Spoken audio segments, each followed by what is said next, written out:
So welcome back to Boys on Film. Not the Boys on Film that you know, because Chris Webb is here. Yes. Hello. Raj Rudolph is absent, misbehaving probably somewhere. So, how are you? I'm good, thanks. I asked you to watch a film called Rosie. Called Rosie. Paddy Breathnach directed. Yes. It stars Sarah Greene. Not that Sarah Greene though. Not that Sarah Greene from the 80s No. BBC. It's Irish drama, it's social realism. Do you know what? I don't know if it's just maybe the political context of the world at the moment made me kind of really struggle to watch something that was very real. Quite tough. It's quite tough to watch. Obviously it's about a woman who and her family who are struggling to find somewhere to live because they've been squeezed out of the private housing market. It's bleak. It's bleak. For want of a better word, it's bleak. This is the first film that I've seen in a long time that's made me really think, why didn't I connect with it? Are you a fan of films like this? Because I Am Daniel Blake. Yeah. You know, like Ken Loach. Not so much Mike Leigh, more like the kind of Ken Loach, sort of Lady Bird, all of those kind of films. Social commentary. Yeah, and I love those films, but I think, you know you're in for a ride, and you know you're in for like, this is not gonna be fun, and this is all gonna be very real, but...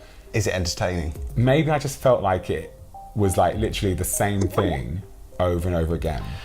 I think it was for the first half of it, because all you see is her making phone calls. Yes. To try and get a room for the night. Yeah. Or a couple of nights. And I guess that's showing the monotony and the struggle that she has trying to find. I was just going to say that, yeah. And I guess then it does hold a good mirror up to this process. And the duration of the film is 36 hours at most, isn't it? Yeah. It's 36, it must be only 36 hours. Yeah. She was great. She's amazing. Yeah, her performance was flawless. And you can totally see why it is called Rosie, because it is about her. She's literally the backbone of the family, holding everything together. Completely. Because the husband, as nice as a guy he is, you don't really see his character developed much. No. The kids, I have to say, are superb, because the kids are fantastic actors. I don't normally like children in films, but for me, it seemed real because they were doing the little things that kids do, like bouncing up and down on the bed and kind of running around and a bit scatty and just not really paying much attention. And kids do that, really, in real life. So it didn't feel like they were acting. No, I mean, the kids are great because in films, you know, kind of social realism, this genre, you tend to have the framework of film. Something has to happen. Do you know what I mean? Yeah. And, you know, I Am Daniel Blake, you've got the kind of shocking, without giving anything away to anyone who hasn't seen it, you've got the really shocking event in I Am Daniel Blake. And in this, I was thinking, what's the shocking event gonna be? What's the shocking event gonna be? It's more than a shocking event, it's just a shocking circumstance. Yeah. That is the case. It's like you enter into this world of like bleakness and poverty, but it's a poverty that is being forced upon them. They're not necessarily a poor family. They are working class, there's no denying that, but they're squeezed out of this housing market. There's not enough social housing for them to live in. Yeah. Do you see what I mean? Because the landlord wanted to sell the home that they were living in, their rented accommodation. Yeah. So I think that's what is the shock, isn't it? Is that so many families go through this. You have to look at the Taoiseach in Ireland. He is a Tory. He's not Labour. So as progressive as we think Ireland, and it's massively progressive at the moment, gay rights, abortion, Ireland is changing a lot. He is still a Tory. So those market forces are at work that are excluding people who are just at that sort of borderline of maybe like working class, and I'm not even gonna say middle class, but working class comfortable. Absolutely. See, I found this really powerful. I found it a powerful watch. I wouldn't say it's necessarily an enjoyable watch, but I have to say that the performances, I think, because of her character, she's quite a positive character.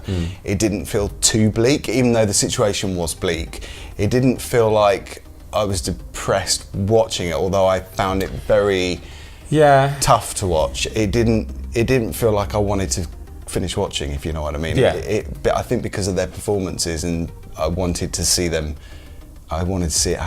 be a happy ending. I think this is the thing for me. I think in the bigger scheme of things, people who are worse off than they are have been through a lot worse. Yeah.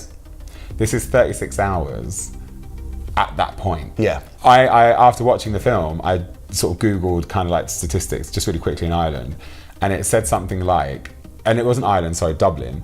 It said that from last year, or 2017 to 2018, it went from 39 families in this situation to 117. Yeah, it's terrible, isn't it? It's terrible, but if you look at London, you're looking like thousands. Right. And it really is thousands. And any big city, this is happening. This is happening where there's not enough social housing or affordable housing being provided or being available. So people are being forced into this. And it is dark. The kids who can't brush their teeth, in a circumstance that's comfortable, they're falling asleep in a cafe. And they go to like a Travelodge or somewhere and just brush their teeth there. And also the precipice of having to find a hotel room for the night, which is one circumstance they're in. And then another family comments and says, keep your boy quiet, basically, because if you don't keep your boy quiet, we're all gonna get chucked out. And you realise how much of a knife edge it is. It's thought-provoking though, isn't it? It's really you're right, because it is just a fraction of what a lot of families go through. But I think it's something that really stays with you. I mean, I'm thinking about it now, even though I watched it, say, a week, 2 weeks ago. It's beautiful as well. It is beautifully shot. It's really beautifully shot, and in that sense, yes, it's bleak, yes, it's depressing, but it's real. And there is beauty everywhere. Do you know what I mean? It's just because it's a working class experience, it doesn't mean it can't be beautiful. And there's a tracking shot of her, which was, I thought, the most impressive shot of her. Of her walking across the field. I was just going to mention that, because she's going to look for her daughter, because her daughter goes missing, and she's going to one of the houses. And it's that shot that really stays with me, because I thought at the time, how long is this shot going to go on for? Because it literally does follow her just walking across the field. And it doesn't cut. It just stays all the way. And I think it's brilliant for that, because you feel like you're part of that moment. Yeah, completely. You're there in it. That's the clever part of this film as well, is that you are in it. It's not a film. Maybe that's why I wasn't sure if I enjoyed it or not. Right. Or you can see its artistic merit. I can see its artistic merit without doubt. Yeah. Without doubt. It's not an overly enjoyable watch, but it's a vital one. Yeah. I think we're probably going to differ on star rating. I'm going to give it a 4, because I thought it was a really powerful piece of work, and maybe not the sort of thing that I would watch again, but it's something that I'm glad I watched, and I think the performances were terrific. If I have to give it a star rating, I'm going to give it a 3.5. Oh, you've got that little half little in half. Because 3's not enough. No. Yeah. On reflection, having talked about it. You're a very good friend of mine, and it's good to have you on the show. Thank you. Because Raj obviously is not here, and you very kindly filled in. Yeah. So thank you for doing that. Do you want to give a quick mention of what you're doing? Because you are, I had to say, multi-talented, multi-skilled. You are not only an actor, you're a singer. Everything. Club goer. Club goer, door whore, teacher, everything.